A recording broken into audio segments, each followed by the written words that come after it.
नमस्कार, स्वराज एक्सप्रेस में आप सभी का स्वागत है। बात छत्तीसगढ़ की में मैं हूं आपके साथ कविता पांडे और आज का हमारा मुद्दा है विधानसभा स्मार्ट सिटी पर हंगामा। बीजेपी के नेता पूर्ववर्ती कांग्रेस सरकार में स्मार्ट सिटी योजना के पैसे का बंदरबाट का आरोप लगाते रहे हैं। इसी कड़ी में यह मुद्दा विधानसभा में भी उठाया गया। इस पर मंत्री ने सदन में जांच कराने की घोषणा कर दी। देखिए खास रिपोर्ट और इसी पर आगे खास मेहमानों के साथ चर्चा करेंगे। विधानसभा के बजट सत्र के 6वें दिन विधानसभा में स्मार्ट सिटी में भ्रष्टाचार का मुद्दा उठा। ध्यानाकर्षण में पूर्व मंत्री और बीजेपी के वरिष्ठ विधायक राजेश मूणत ने अपात्र को काम देने और भ्रष्टाचार का मुद्दा उठाया। उन्होंने कहा कि स्मार्ट सिटी योजना के कामों में करोड़ों रुपए की राशि की बंदरबाट की गई है। बगैर दक्षता देखे ही मिलीभगत कर स्मार्ट सिटी का काम दे दिया गया।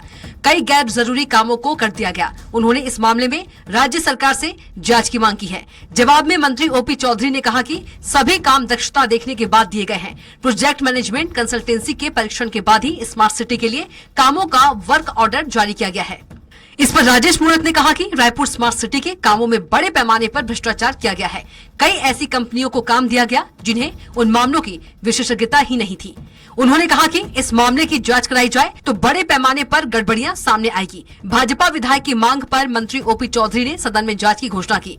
मंत्री ने कहा कि साइंस कॉलेज चौपाटी के संबंध में भी जांच की जाएगी। साथ ही चौपाटी हटाने के संबंध में नगरीय प्रशासन विभाग से चर्चा की जाएगी। मंत्री ओपी चौधरी ने सदन में कहा कि स्मार्ट सिटी की गड़बड़ियों की जांच होगी, साथ ही गलत ढंग से काम करने वालों के खिलाफ कार्रवाई होगी। जिन परियोजनाओं में जो जो चीज का प्रावधान था वह काम कंप्लीट नहीं हो पाए और जब 3-3 साल तक कंप्लीट नहीं हो पाए तो केंद्र सरकार से फिर स्वीकृति लेकर के परियोजना में संशोधन करने का अधिकार दिया। आदरणीय सदस्य राजेश मूणत जी ने बहुत सारे विषयों को रखा है, तो हम लोग हमने सदन में कहा है कि उनके जो भी कंसर्न है चौपाटी को लेकर विशेष करके उनका बिंदु था, तो उसकी नगरीय प्रशासन विभाग की ओर से, नगर निगम की ओर से उसे जांच करा के माननीय सदस्य से चर्चा करके उस अनुरूप जो गलत हुआ है उसके अनुरूप कार्रवाई किए जाने की घोषणा सदन में की गई। बहरहाल विपक्ष में रहते हुए बीजेपी स्मार्ट सिटी योजना के पैसे में हुए निर्माण कार्यों में भ्रष्टाचार का आरोप लगाते रहे हैं। अब सरकार में आ गए हैं। अब देखना होगा इस शिकायत की कब तक जांच होती है और क्या निकलकर सामने आता है। स्वराज एक्सप्रेस के लिए रायपुर से दिलीप साहू की रिपोर्ट। और इसी पर ज्यादा चर्चा के लिए हमारे साथ खास मेहमान मौजूद है। कांग्रेस प्रवक्ता अजय गंगवानी जी, बीजेपी प्रवक्ता परेश बागबाहरा जी और वरिष्ठ पत्रकार बाबूलाल शर्मा जी। आप तीनों का चर्चा में बहुत स्वागत है। सबसे पहले परेश जी के पास चलेंगे। परेश जी, जब विपक्ष में आप थे तो भी आप लोगों ने मुद्दा बहुत जोर शोर से उठाया था और अब सत्ता पक्ष में आकर भी आप लोग जो ये मुद्दा है उठा रहे हैं, कब तक इसकी जांच हो जाएगी? देखिए, ऐसा है कि दो प्रकार की स्मार्ट सिटी लिमिटेड है। एक तो नया रायपुर स्मार्ट सिटी है और एक रायपुर स्मार्ट सिटी लिमिटेड है। जो नया रायपुर स्मार्ट सिटी लिमिटेड है वो आवास एवं पर्यावरण विभाग में आता है और जो रायपुर स्मार्ट सिटी लिमिटेड है वो नगरीय प्रशासन विभाग में आता है। और ये पहले भी आदरणीय राजेश मूणत जी जो यहाँ के पूर्व मंत्री रहे हैं, उन्होंने यहाँ पर बहुत बड़ा आंदोलन किया। बहुत ज्यादा हजारों की संख्या के नगर वासियों ने उसमें हिस्सा लिया और स्मार्ट सिटी में हो रहे भ्रष्टाचार के बारे में उन्होंने कांग्रेस सरकार का ध्यान इस ओर आकर्षित किया। और जहाँ पर युवा हब, वहां पर बिना एनओसी लिए वहां पर चौपाटी की दुकानें बना दी गई और बहुत ज्यादा भ्रष्टाचार करके उन दुकानों को बंदरबाट किया। और राजेश मूणत जी ने आज अपने ध्यान आकर्षण प्रस्ताव में 1000 करोड़ रुपए के घोटाले की बात कही है और इस लगभग 3 करोड़ रुपए के सबसे बड़े पंचायत विधानसभा में उन्होंने तथ्य रख करके सारी बातों को बताया कि किस तरीके से यहाँ पर भ्रष्टाचार हुआ है। जो यहाँ पर ट्रैफिक ठीक करने के लिए लगभग 218 करोड़ रुपए डाले गए थे, आज आप देखिए कि हर जगह ट्रैफिक जाम हो रहा है। जो मल्टी लेवल के लिए लगभग 28 करोड़ रुपए यहाँ पर दिए गए थे, आज उस मल्टी लेवल पार्किंग में वो गौठान बन के रह गया है। और बरसात में ये स्थिति होती है कि यहाँ पर सड़कें जो है पूरी तरीके से पानी में डूब जाता है, नीचे के मोहल्ले पानी में डूब जाते हैं, चारों तरफ गड्ढा ही गड्ढा है, और पूरे स्मार्ट सिटी का टेंडर ऐसे अपात्र लोगों को दे दिया गया जो उस प्रकार की क्वालिटी के बनाने की सक्षमता नहीं रखते हैं। इवन जो यहाँ पर जो भूपेश सरकार के मंत्रिमंडल के रिश्तेदारों को भी यहाँ पर वो काम जो अपात्र थे उनको दिया गया। इसका जब समीक्षा बैठक हुई, उस समीक्षा बैठक में आदरणीय ओपी चौधरी जी ने लगभग 10 काम जो लगभग 218 करोड़ का होता है, जो अत्यंत धीमी गति से बनाया जा रहा था, उसको उन्होंने निरस्त कर दिया। जी बिल्कुल, अजय गंगवानी जी के पास चलेंगे। अजय गंगवानी जी, एक बड़ा आरोप इस प्रकार से जो भ्रष्टाचार जी, हेलो जी अजय गंगवानी जी, इस प्रकार से आप देखिए इस विधानसभा इनकी बात आ गई ना, फिर बहुत सारे बात तो आ गई इनकी। जी अजय गंगवानी जी आ रही। ठीक, परेश जी अजय जी के पास चलेंगे। अजय गंगवानी जी, एक बड़ा आरोप, और अभी से नहीं बीजेपी लगा रही है, जब विपक्ष में थी तब से बीजेपी लगा रही है, और ये परेश जी कह रहे हैं कि जो भूपेश सरकार के मंत्री हैं उनके रिश्तेदारों को टेंडर दिया गया, अपात्र लोगों को जो कि दक्षता ही नहीं रखते थे। देखिए कविता जी, जाकी रही भावना जैसी, प्रभु मुहूर्त देखिए तीन तैसी।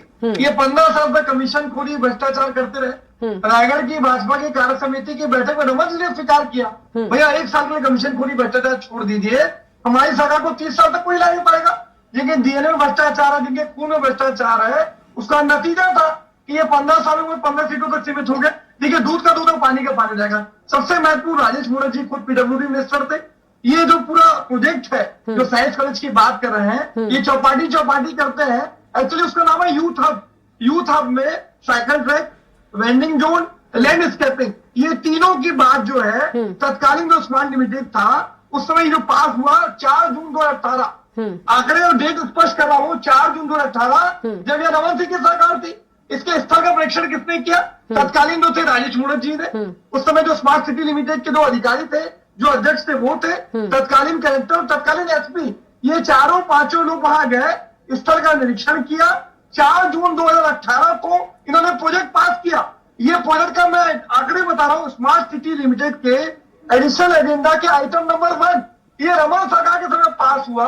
पूरी योजना ये बनाए, अपने कार्यकाल में उसको पारित किए, स्थल इन्होंने चयनित किया, उसके बाद राजनीति करने का प्रयास कर रहे हैं। आज ये लगातार साइंस कॉलेज की एग्जाम चली थी, बच्चे परेशान हो रहे थे, सीधे सबसे राजनीतिक फायदा उठाने के लिए हल्ला करते रहे, और साइंस कॉलेज के स्टूडेंट आके विरोध करते रहे कि भैया इस पे राजनीति न करिए, यूथ अब हमारे फायदे के लिए बन रहा है, साइकिल ट्रैक बनेगा, वेंडिंग जोन बनेगा, हमारे साइंस कॉलेज को बेहतर स्थितियां मिलेंगी। लेकिन ये भारतीय जनता पार्टी का चरित्र है, व्यक्तिगत स्वार्थ की राजनीति के लिए आम जनता के हित के, स्टूडेंट के हित को भी साइलेंट कर देते हैं। तो ये दिख रहा है, और न केवल ये वही भारतीय जनता पार्टी है जो देखिए स्काई वॉक 77 करोड़ की योजना है कविता जी, मात्र 12 करोड़ रुपए लगा के आधे में देखिए कहीं ना कहीं वो हमारा स्मारक बन के रह गया। आज 5 साल में उसको गली की घंटी बन गई, न उसको हटा पा रहे, न उसको कंटिन्यू कर पा रहे, क्योंकि आम जनता को कोई फायदा होने वाला नहीं है। ये वही राजेश मूणत जी है, जब एक्सप्रेस वे बना 80% एक्सप्रेस वे को पूरा तोड़ के फिर से बनाना पड़ा। ये आज कहीं ना कहीं चुनावी फायदा लेने के लिए जल्दबाजी करते हुए अपने समर्थकों को टेंडर देते हैं, पूरा एक्सप्रेस वे तोड़ के फिर से बनाना पड़ा। और एक अगर टेंडर की बात करते हुए कर दूं, ये टेंडर घोटाला एक ही कंप्यूटर से निविदा की शर्तें लागू होती है, उसी में टेंडर भरा जाता है, उसी में परिणाम आता है। 5600 करोड़ रुपए आम जनता का डकार जाते हैं लोग। छत्तीसगढ़ का नान घोटाला, इंडिया पैदाशी बैंक घोटाला। ठीक है अजय गंगवानी जी, आऊंगी बाबूलाल जी के पास जाऊंगी। अजय गंगवानी जी आऊंगी, पूरी घोटालों की लिस्ट है आपकी। ठीक है, 1 लाख करोड़ रुपए खा जाते हैं छत्तीसगढ़ की आम जनता। ठीक है बाबूलाल जी, ये जो स्मार्ट सिटी भ्रष्टाचार की बात हो रही, दोनों ही पार्टी जो है एक दूसरे पर आरोप लगा रहे हैं, और सवाल ये है कि क्या जिसने भ्रष्टाचार किया है वो सामने आ पाएगा कि नहीं? भ्रष्टाचार का प्रश्न जो है 5 साल के बीच का उठाया गया। राजेश मूणत जी ने जो है वो निश्चित रूप से जो है जो बात उठाई है वो पूर्ववर्ती सरकार के समय की बात उठाई, और एक बड़े मंत्री के भाई की कहानी वो कह रहे हैं। उनके दिल में जो है वास्तव में अटकी है वो चौपाटी जो रविशंकर विश्वविद्यालय के पास बनी है, जिसके खिलाफ उन्होंने एक बार आंदोलन किया था जी। और वो दरअसल चाहते तो उस चौपाटी पर बात कर रहे थे, लेकिन शुरुआत उन्होंने क्या स्मार्ट सिटी के नाम से की, क्योंकि स्मार्ट सिटी के अंतर्गत ही वो चौपाटी बनी।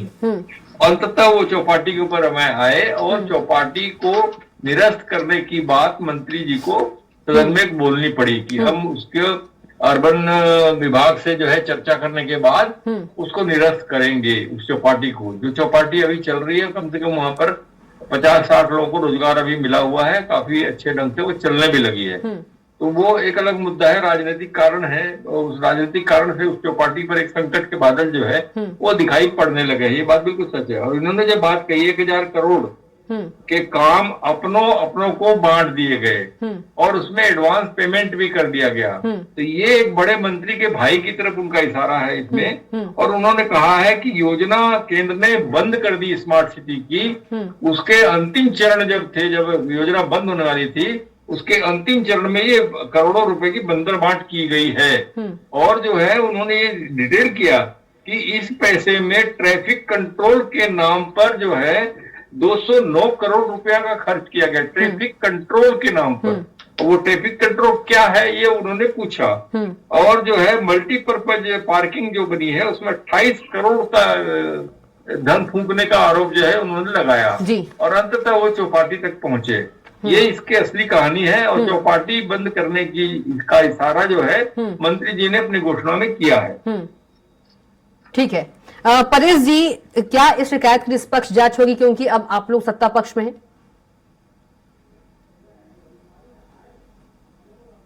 जी, निश्चित रूप से हमने पहले भी जांच की मांग की थी। और जो आदरणीय गंगवानी जी कह रहे थे कि यहाँ पर जो है बीजेपी के 15 साल के शासन काल में बहुत भ्रष्टाचार हुए, तो इनका 5 साल तक इनकी सरकार थी, इन्होंने जांच करवा के उन लोगों को जेल के पीछे क्यों नहीं डाला?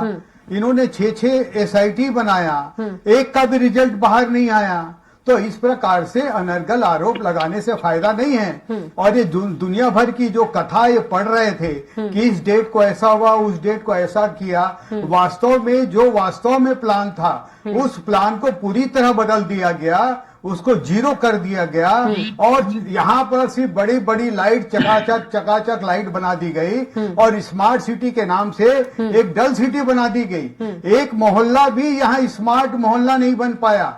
इस प्रकार की स्थिति है। स्मार्ट सिटी का मुख्य परिकल्पना जो थी वो इस कारण से थी कि यहाँ की जनता से पूछ करके जनता की सुविधा के लिए राजधानी के हिसाब से इसको डेवलप किया जाए।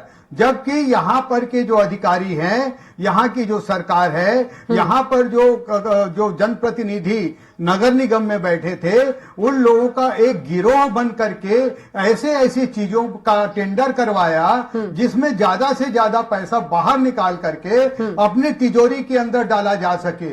इस प्रकार से यहाँ की जनता को बुद्धू बनाया गया, पुलिस बनाया गया। और ये पूरे तरीके से जो केंद्र सरकार से जो पैसे आ रहे थे उस पैसे के साथ लूट खसोट किया गया और रायपुर के साथ बहुत बड़ा धोखा किया गया है। अब निश्चित रूप से इसकी जांच होगी तो ये सारे भेद खुलेंगे और इसके जांच में जो लोग पकड़ाएंगे उनको जेल जाने से कोई नहीं रोक सकता, उनसे पूरे पैसे वसूल किए जाएंगे। अजय गंगवानी जी, रायपुर के साथ बहुत बड़ा धोखा किया गया है कांग्रेस के द्वारा। नहीं, धोखा तो हुआ है। परेश बागभरा जी के बात से 101% सहमत हूँ। रायपुर का धोखा हुआ और स्काई वॉक के नाम पे 77 करोड़ रुपए छत्तीसगढ़ की आम जनता का धोखा हुआ उनके साथ। आज एक्सप्रेस के नाम से भारतीय जनता पार्टी के समय धोखा हुआ। बिल्कुल 100% सहमत हूँ। आज India smart city, Ajay Gangwani ji smart city की बात कर रहे हैं, स्मार्ट सिटी की बात कर रहे हैं। वो भी उसी आज कार्य को उठाएगा तो मालूम है आपको, आज जो स्काई वॉक घोटाला हुआ था उसका एसीबी और ईओडब्ल्यू जांच कर रही थी। हमारे द्वारा वो कमेटी बनाई जो एसीपी को दी गई थी, एसीबी और ईओडब्ल्यू की जांच को बाधित करने के लिए, उसको डाइवर्ट करने के लिए राजेश मूणत जी ने आंदोलन किया था। बिल्कुल जन समर्थन नहीं मिला। उनके जो वहां तंबू था, गिनती का 10 लोग वहां मौजूद नहीं रहते थे। आखिरी में फॉर्मेलिटी पूरा करके उनको जूस पिला के आंदोलन खत्म किया गया। तो राजनीतिक जो प्रयास किया गया, जो राजनीतिक पाखंड किया गया, उसको कोई जन समर्थन नहीं मिला। दूसरा मेरे देखिए 3 से 4 चीजें महत्वपूर्ण है। टेंडर घोटाले की बात कर रहे हैं, 5400 करोड़ का टेंडर घोटाला, एक ही कंप्यूटर से निविदा भरी जाती है, उसी में टेंडर का रिजल्ट लाया जाता है। तो ये चरित्र जो है भारतीय जनता पार्टी का है। और दूसरा मेरे भाई एक चीज बात कर रहे थे परेश बागभरा जी, आपके धर्मलाल कौशिक हमारे SIT के खिलाफ 36 लाखों का नाम घोटाला होता है, उसके लिए हम SIT गठित करते हैं। धर्मलाल कौशिक जाके अच्छा अजय गंगवानी जी, अजय गंगवानी जी, अजय गंगवानी जी, रोकने का प्रयास कौन कर रहा है? अजय गंगवानी जी जांच के खिलाफ कौन हाईकोर्ट में जाके परेश जी वही कह रहे हैं कि आप लोग तो 5 साल थे ना सत्ता में, तो कार्रवाई करते। कविता जी वही तो कह रहा हूँ, सुन तो लीजिए मेरी बात को, वरिष्ठ पत्रकार है आप। हम जो एसआईटी बनाए, मैं लोकप्रिय चैनल पर जिम्मेदारी इस बात को कह रहा हूँ, हमने छत्तीसगढ़ को नान घोटाले के लिए एसआईटी का गठन किया। एसआईटी जब जांच शुरू करती है, इनके नेता प्रतिपक्ष धर्मलाल कौशिक हाईकोर्ट में जाके पीएल लगाते कि भैया एसआईटी जांच को रोकिए। आखिर किसको बचाने के लिए बता दें, परेश बागवानी जी, जीएम का साजिश और षड्यंत्र होता है। आज कौन शामिल था, ये आज पीड़ित परिवार जानना चाहता है। हम ऐसे अच्छा अजय गंगवानी जी, अजय गंगवानी जी, अजय गंगवानी जी, क्या आप मानते हैं कि स्मार्ट सिटी के भ्रष्टाचार हुआ है? जो आरोप बीजेपी लगा रही है, जो बीजेपी आरोप लगा रही है, क्या आप मानते हैं? देखिए महत्वपूर्ण यह है, देखिए कविता जी, स्मार्ट सिटी जो योजना होती है केंद्र सरकार की समीक्षा के बाद पूरी डिजाइन फ्रेमवर्क सब कुछ केंद्र सरकार निर्धारित करती है। इनके समय आदेश जारी हुआ, मैंने इस पर तारीख की 4 जून 2018, मेरे परेश बागवानी चेक। लेकिन बीजेपी तो कह रही कि आप लोगों ने तो प्लान ही चेंज कर दिया ना, पूरा प्लान चेंज कर दिया आप लोगों ने। तत्कालीन सत्ता में आने के बाद कांग्रेस ने प्लान चेंज कर दिया ना, बीजेपी का कहना है। गलत आरोप लगा रहे, कोई भी स्मार्ट सिटी का जो प्रारूप बनता है वो केंद्र सरकार की निगरानी में होता है। मेरे मित्र पहले पढ़ ले अच्छे से, स्मार्ट सिटी का पूरा जो नियंत्रण है वो केंद्र सरकार के अधीन होता है। कैसे कोई डिजाइन बदल देगा? दूसरी बात, यूथ हब कोई बार बार चौपाटी कह के उसको बदनाम करने की साजिश कर रहे हैं। आज वहां पे ट्रैक बने, वेंडिंग जोन बन रहा है, सबसे महत्वपूर्ण 84,000 में से 77,000 पूरा खुला एरिया छोड़ा गया है ताकि युवाओं को मौका मिले, वो स्पोर्ट्स सेक्टर में जुड़ सके, अपनी हेल्थ के लिए काम कर सके, आने वाले भविष्य के लिए बेहतर प्रयास कर सके। उसमें भी राजनीति कर रहे हैं। ये भारतीय जनता पार्टी का चरित्र है। एक महत्वपूर्ण आंकड़ा दे दूं कविता जी, 2014 से 2018 में इन्होंने खुद स्वीकार किया विधानसभा में कि एसीबी के द्वारा 212 प्रकरणों में 2 अरब 7 करोड़ 47 लाख, ये मात्र 4 साल का आंकड़ा था कि एसीबी ने अवैध संपत्तियों को जब्त किया। 4 साल में 2 अरब, तो इनके 15 ठीक है, आंकड़ा लगा लीजिए। ठीक है, ठीक है। बाबूलाल जी क्या कुछ कहेंगे आप? ठीक है, ये बाबूलाल जी के पास चरित्र चलेंगे। ठीक है गंगवानी जी, बाबूलाल जी के पास चलेंगे, समय का बहुत अभाव रहता है। ठीक है बाबूलाल जी क्या कुछ कहेंगे आप?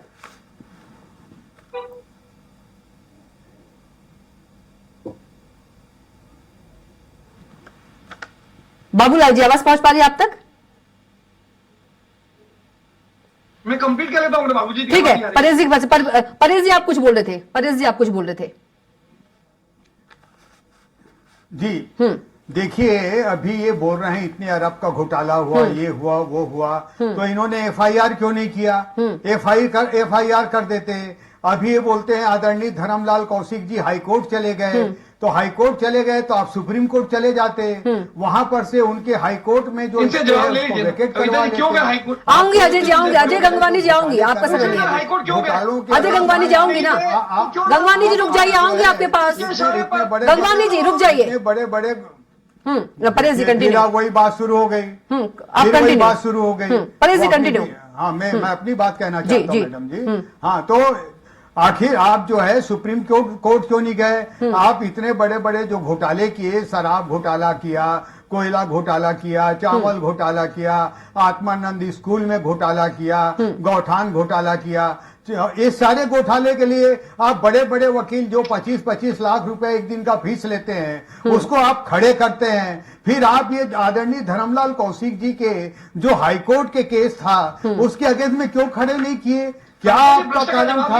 क्योंकि आपके केस में दम ही नहीं था। गंगवानी जी आऊंगी आपके पास, सुन लीजिए ना। गंगवानी जी सुन लीजिए, गंगवानी जी सुन तो लीजिए। कहीं पर गंगवानी जी आपका, गंगवानी जी सुन लीजिए आप। फिर वो बीच में बोल रहे हैं। गंगवानी जी शांति से सुन लीजिए, डिबेट को डिबेट की तरह रहने दीजिए, म्यूट कर दीजिए, डिबेट को डिबेट की तरह रहने दीजिए। म्यूट कर परेश जी दीजिए। हाँ म्यूट कर दीजिए उनको। हाँ मैं देखिए फिर वो बोल रहे हैं, उनको म्यूट कर दीजिए। परेश जी प्लीज आप कंटिन्यू, परेश जी आप कंटिन्यू प्लीज। कि अभी उनको परेशान होने की जरूरत नहीं है। हाँ परेशान होने की जरूरत नहीं है, इसकी जांच होने दीजिए, जांच होगी, सब चीज आपके सामने आ जाएगा, दूध का दूध पानी का पानी हो जाएगा। आप बोलते हैं केंद्र सरकार निगरानी करती है, ये सब करके पेमेंट कौन किया? 125 करोड़ रुपए का पेमेंट किसने किया? ये सारे पेमेंट किसने किए? टेंडर जो हुआ उसमें किसने अलॉट किया? वो सब यहीं के अधिकारियों ने और आपके नेताओं ने, यहाँ के मंत्रिमंडल के सदस्यों ने, इन्हीं लोगों ने तो किया। मतलब कि परेश जी आप ये कहना चाह रहे हैं, परेश जी आप ये कहना चाह रहे हैं भ्रष्टाचार हुआ है। परेश जी आप ये कहना चाह रहे हैं अधिकारी मंत्री सबने मिलकर भ्रष्टाचार किया है? जी बिल्कुल यही कहना चाह रहा हूं। जी बाबूलाल जी आपको इसी कारण आवाज इसकी जांच की जी, घोषणा जी, जी। आदरणीय ओपी चौधरी जी ने किया है, हम स्वागत करते हैं। परेश जी, क्या उन अधिकारियों को चिन्हित किया गया है जिन अधिकारियों ने भ्रष्टाचार किया है मंत्रियों के साथ मिलकर? कविता जी मुझे भी समझ देंगे। अजय जी बिल्कुल आऊंगे, अजय जी आऊंगे, बिल्कुल सभी को बराबर का समय मिलता है। आप लोग आधा समय इसी में ले लेते हैं। आप वन साइडेड चलाना चाहते हैं, चला लीजिए कविता जी, चला लीजिए। जी बाबूलाल जी, आवाज पहुंच पा रही है आप तक? जी बाबूलाल जी, क्या कुछ कहेंगे? ऐसा है जी जी कविता बाबूलाल जी, आवाज पहुंच पा रही है आप तक? जी अजय गंगवानी जी, आप बोलिए। कविता जी महत्वपूर्ण यह है कि परेश बाबा स्वीकार नहीं कर रहा है। मैंने 3 बार पूछा, छत्तीस जनता को जवाब दे दिए ना।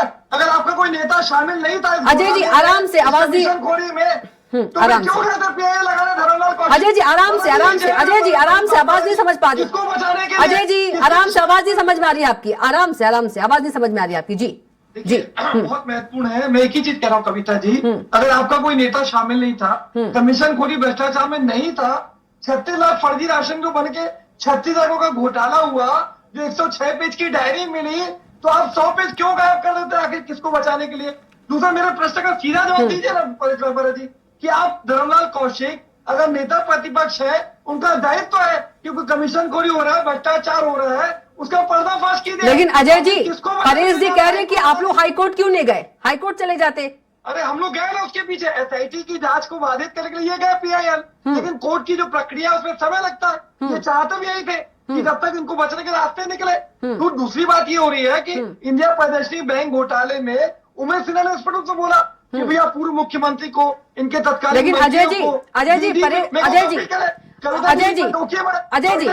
जी, स्मार्ट सिटी भ्रष्टाचार की आप बात कर रहे हैं। अजय जी, स्मार्ट सिटी हमारा आज का मुद्दा क्या है? स्मार्ट सिटी भ्रष्टाचार है, स्मार्ट सिटी भ्रष्टाचार हमारा मुद्दा है। कविता जी वो सब बोले तो ठीक है, उन्होंने कुछ नहीं बोला, उन्होंने सिर्फ इसी में बात हुई है, इसी में बात हुई है। अजय जी, अजय जी इसी में बात हुई है। देखिए आपने सवाल ही मुझे बुला दिया, मैं क्या सवाल कर रही थी? आपको क्यों तकलीफ हो रही है बताइए मुझे?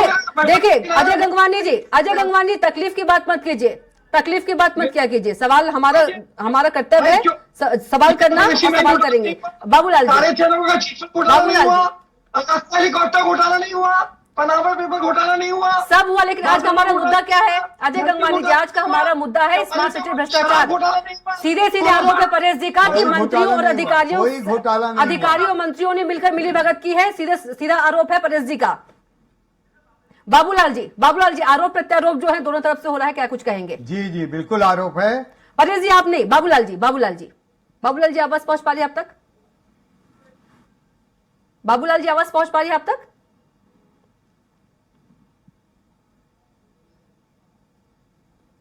बाबूलाल जी, आरोप प्रत्यारोप जो है वो दोनों तरफ से है, क्या कुछ कहेंगे? आपने क्या प्रश्न किया? जी बाबूलाल जी, स्मार्ट सिटी भ्रष्टाचार को लेकर कांग्रेस बीजेपी दोनों एक दूसरे पर आरोप लगा रही है, क्या कुछ कहेंगे? देखिए, स्मार्ट सिटी का मामला जो है वो 5 साल के कार्यकाल का उठा है और कांग्रेस जो है पुराने कार्यकाल का उठा रही है। लेकिन जो बातचीत आज विधानसभा में हुई है वो 5 साल के कार्यकाल के बीच की हुई है और उसमें जो अंतिम निर्णय ये हुआ है कि अर्बन डिपार्टमेंट से चर्चा करने के बाद चौपाटी को हटाने का काम किया जाएगा। और दूसरी बात ये कही गई है, पार्षदों के साथ और नेता प्रतिपक्ष निगम की नेता प्रतिपक्ष के साथ परीक्षण करेंगे, उनसे सुझाव लेंगे, सलाह लेंगे और उसके बाद जो है इस पे कोई कार्रवाई करेंगे। ये उनका अंतिम निर्णय ये हुआ है। तो निश्चित रूप से जो इसमें एक जांच संस्थान होगी और जांच होने के बाद में जो भी इसमें दोषी पाया जाएगा इस मामले में, या वसूली की कार्रवाई होगी तो वसूली की कार्रवाई की जाएगी और दोषियों पे कार्रवाई माने कड़ी कार्रवाई की जाएगी। ये रास्ता इन्होंने बनाया है। जी बिल्कुल परेश, माफ कीजिएगा बाबूलाल जी, परेश जी का ये भी कहना है कि अधिकारी और मंत्री जो दोनों मिलकर मिली भगत किए हैं। हाँ, वो जो भी कह रहे हैं उसकी जांच में ही स्पष्ट होगा। आरोप लगाना तो आसान बात है जी, आरोप तो आपके ऊपर भी लगाया जा सकता है, कोई बड़ी बात थोड़ी है, लेकिन प्रमाणित करना जो है वो जांच के बाद ही साबित होगा। और निश्चित रूप से जो है ये बात दूध का दूध पानी का पानी इस मामले में होना भी चाहिए, क्योंकि बहुत ज्यादा लोगों को इसमें चिंता है कि हमारा जो टैक्स का पैसा है वो इस तरह से उठाया गया है बिल्कुल। और इस तरह से उड़ाया गया है और इसका परिणाम भले ही कांग्रेस को 6 सीटों का चुनाव सीट जो है हारने पर मिल चुका है, परिणाम मिल गया है, लेकिन जो है ये जो 5 साल के पहले के भी जो बातें उठ रही है, स्मार्ट सिटी बहुत लंबे समय से चल रही है, उसमें राजेश मूणत खुद उसके मंत्री थे, तो वो राजेश मूणत ने ये प्रश्न इसमें आज विधानसभा में उठाया है। इसलिए जो है आरोप प्रत्यारोप जो है वो लग गए हैं, तो जांच में जो भी होना होगा हो जाएगा, जांच तो तब से करा लें या आपसे करा लें, जब भी करा लें। जी ठीक है। अजय गंगवानी जी, समय का अभाव है इसलिए यहीं पर डिबेट को रोकना होगा। अजय गंगवानी जी आपका भी बहुत धन्यवाद और परेश जी आपका भी बहुत धन्यवाद और बाबूलाल शर्मा जी आपका भी बहुत धन्यवाद। तो बात छत्तीसगढ़ की में इतना ही। आप देखते रहिए स्वराज एक्सप्रेस। नमस्कार।